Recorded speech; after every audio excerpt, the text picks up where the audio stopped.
Bonjour à tous, je suis ravi de vous retrouver aujourd'hui dans cette nouvelle vidéo et on va parler sauvegarde parce que la semaine dernière il y avait la journée mondiale de la sauvegarde.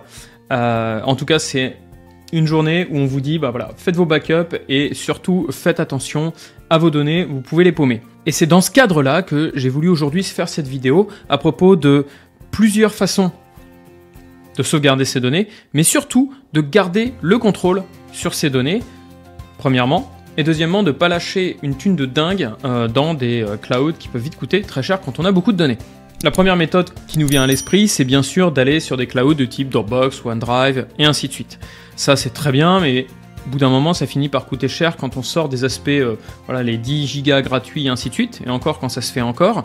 Par exemple, pour 1 Tera sur Dropbox, ça coûte 10 € par mois, ce qui fait qu'au bout d'un an, j'ai payé 120 €. Qu'est-ce que je pourrais faire avec 120 €? On va en parler maintenant.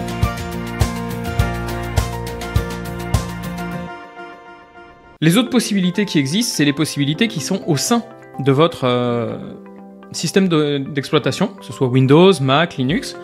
Sur Mac, il y a le très connu Time Machine qui fonctionne très bien. Et vous pouvez le faire soit à distance sur un NAS, soit directement sur un disque dur que vous connectez. Sur Windows, il y a quelque chose d'assez similaire dans les settings pour sauvegarder de façon incrémentale les données. Et enfin, sur Linux, il existe plusieurs possibilités, dont une que je vais vous développer plus amplement aujourd'hui, qui est AirSync. AirSync, c'est principalement en ligne de commande que je vais vous montrer parce que c'est ça qui va nous permettre d'avoir quelque chose qui est très léger en termes de consommation mémoire, très rapide, et vous allez voir, c'est très simple à mettre en place. Et le deuxième, c'est Backup. Donc Backup, c'est une application qui permet de faire ça en ligne de commande et surtout de remonter dans le temps. C'est le Time Machine de Linux. Je vais commencer par vous montrer Backup. Donc Backup, c'est très simple. On dit ce qu'on veut faire comme Backup la première fois. Donc en fait, je vais dans les préférences de Backup.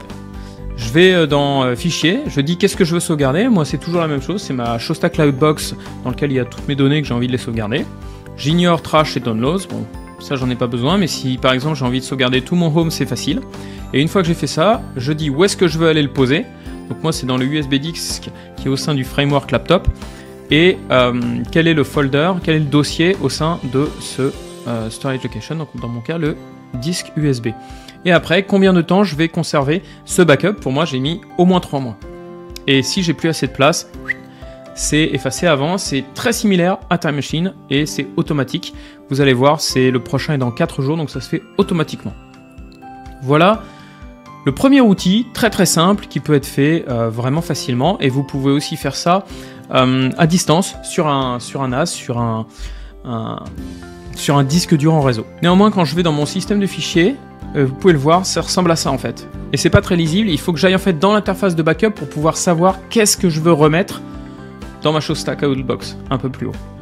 Donc moi, c'est pas ce que je veux. Moi, je veux vraiment prendre ce que j'ai et de façon différentielle, dès qu'il y a un changement, le backuper quelque part, et je veux pouvoir aller me promener de la même façon dans le backup parce que ce backup, je veux aussi pouvoir le synchroniser ailleurs. Pour ça, j'utilise la commande AirSync. Donc AirSync, c'est une petite commande sous Linux. Donc si on regarde ce que ça fait, en fait, ça transfère des fichiers depuis ou vers un remote host.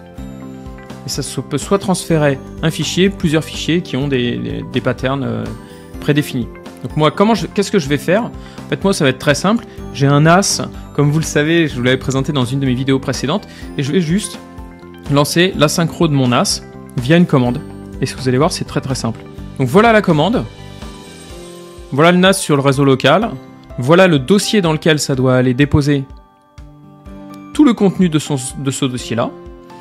Il faut un mot de passe pour se connecter au NAS. Donc moi, je l'ai mis dans un fichier comme ça. C'est plus facile, j'ai pas besoin de le noter à chaque fois. Et surtout, je peux l'automatiser. Là, il y a 2-3 petites fonctionnalités bien particulières qu'on pourra voir dans une prochaine vidéo quand je vous montrerai concrètement comment ça marche. Mais là, bon, par exemple, si je le lance, il va mettre à jour les différents fichiers. Voilà. Donc vous voyez tout ce que je suis en train de mettre à jour. Et donc là, vous avez vu, c'est ultra rapide et c'est déjà sur mon NAS. À partir de là, il n'y a plus rien à faire à part l'automatiser, et on le fait via un job cron Et ça, c'est pareil, je vous le montrerai dans une prochaine vidéo. Et je vais aussi vous montrer comment mettre en place ça avec le NAS. On va voir tout ça dans des prochaines vidéos où on va parler backup, backup, backup, gestion de tout ça, automatisation, pour que vous puissiez reprendre le contrôle sur vos données. Et surtout, vous allez payer beaucoup moins cher que si vous donniez ça à un cloud provider comme Dropbox. Je vous le disais au début de la vidéo, c'est 120 € par an. Avec 120 €, on peut s'acheter un disque dur qu'on peut mettre en réseau avec un Raspberry Pi sur mon réseau local. Et donc, ça peut devenir excessivement simple de sauvegarder ça très facilement sur le réseau local. On parlera de tout ça dans une prochaine vidéo. D'ici là, portez-vous bien, sécurisez-vous sur Internet et ailleurs.